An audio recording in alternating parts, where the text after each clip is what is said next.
Buen día, compañeros. Continuando con el curso de seguridad industrial, hoy veremos los temas correspondientes a la semana 3, que son reglamentación sobre el tema laboral, específicamente el Acuerdo Gubernativo 229-2014, el cual está segmentado en 3 partes. Hoy veremos la primera parte.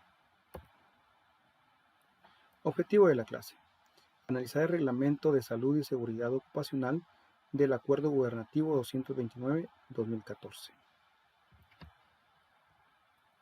El Acuerdo Gubernativo 229-2014 es un reglamento que tiene por objeto regular las condiciones generales de salud y seguridad ocupacional que permitan crear y fomentar una cultura de prevención de riesgos laborales para proteger la vida, la salud y la integridad de los trabajadores en prestación de sus servicios.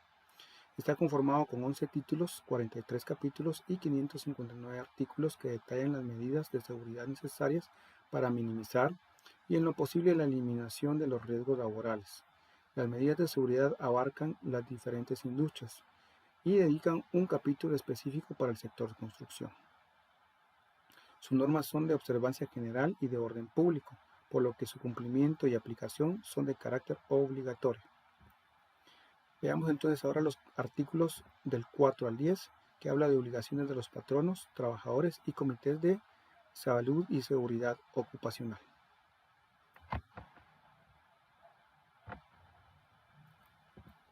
Obligación del patrón. Todo patrono debe adoptar y poner en práctica en los lugares de trabajo las medidas de salud y seguridad ocupacional para proteger la vida, la salud y la integridad de sus trabajadores, y también debe promover la capacitación de su personal en materia de salud y seguridad ocupacional. Las obligaciones de los trabajadores, el cual está obligado a cumplir con las normas de salud y seguridad ocupacional que tengan por finalidad proteger su vida, la salud, la integridad corporal y psicológica. Los comités de salud y seguridad ocupacional deben estar integrados con igual número de representantes de trabajadores y del patrón. Ahora veamos los artículos del 11 al 12, control y vigilancia.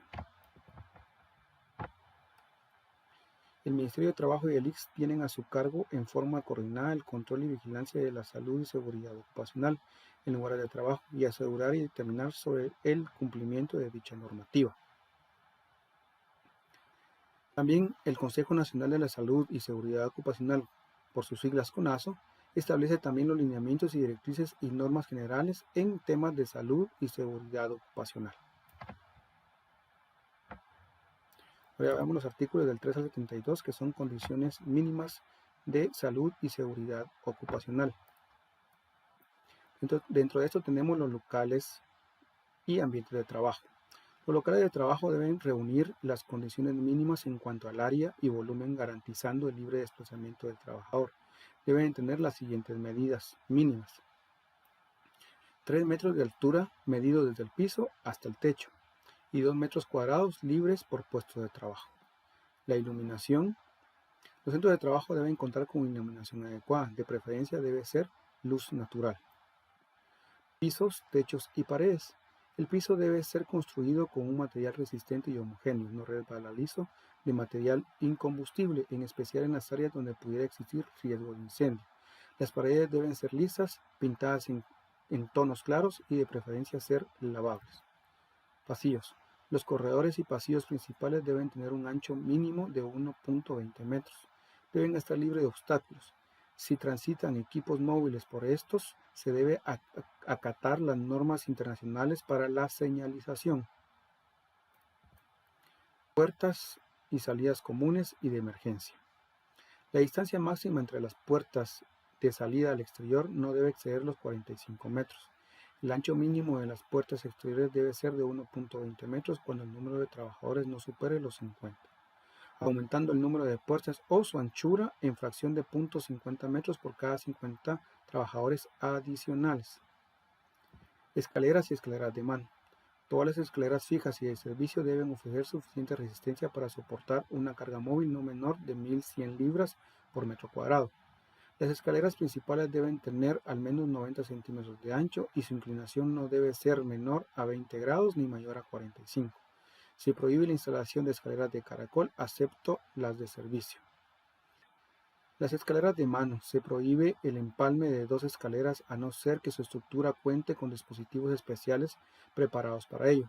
Deben estar provistas de zapatas, puntas de hierro, grapas u otro mecanismo antideslizante.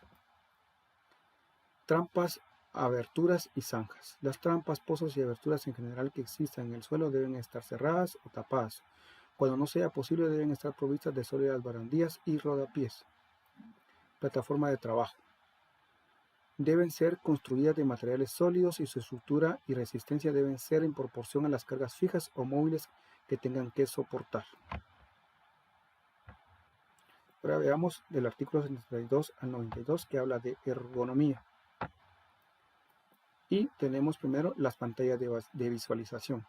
El patrono debe evaluar los riesgos para la seguridad de sus trabajadores teniendo en cuenta lo siguiente: el tiempo promedio de utilización diaria del equipo, el tiempo máximo de atención continua a la pantalla requerida por la tarea habitual y el grado de atención que exige dicha tarea.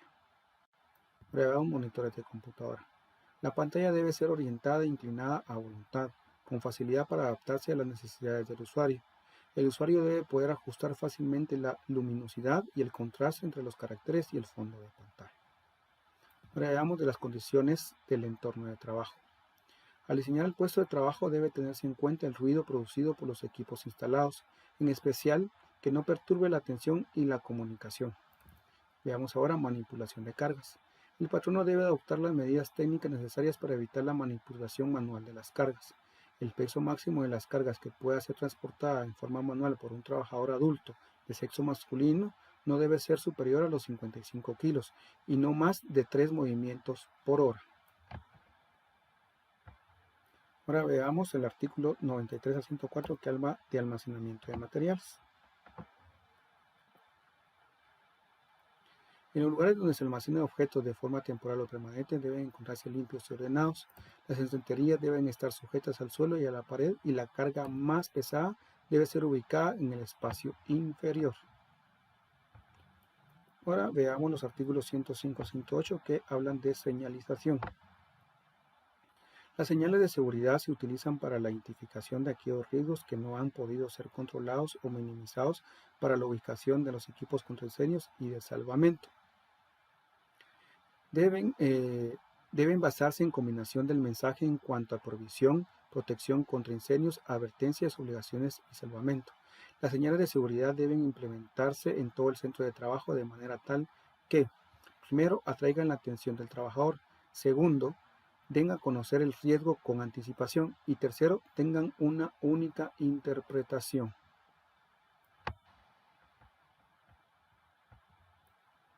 Ahora veamos los artículos del 109 al 142 que son prevención de incendios. Los locales donde se producen o emplean sustancias combustibles que estén expuestos a incendios súbitos se construirán a una distancia conveniente entre sí y estarán aislados de los restantes centros de trabajo. Cuando no sea posible la separación entre locales, se debe aislar con paredes resistentes de concreto y ladrillo con muros rellenos de tierra o materiales incombustibles sin aberturas. Todas las puertas exteriores y pasillos de salida deben estar claramente rotuladas con señales indelebles y preferiblemente iluminadas o fluorescentes. Ahora hablemos de extintores portátiles. En proximidad a los puestos de trabajo con mayor riesgo de incendios se deben colocar en un sitio visible y accesible. Se dispondrá de extintores portátiles de espuma física o química o mezcla de ambos o de polvos secos. Todo lugar de trabajo debe contar con detectores de humo, equipos contra incendios y realizar simulacros y evacuaciones por incendio. Ahora veamos los artículos del 143 al 200 que son espacios confinados, maquinarias, entre otros.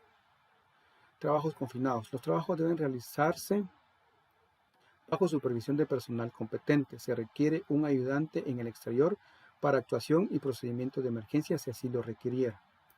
Excavaciones, zanjas y materiales de excavación. Las zanjas mayores de 80 centímetros deben emprivarse en forma horizontal.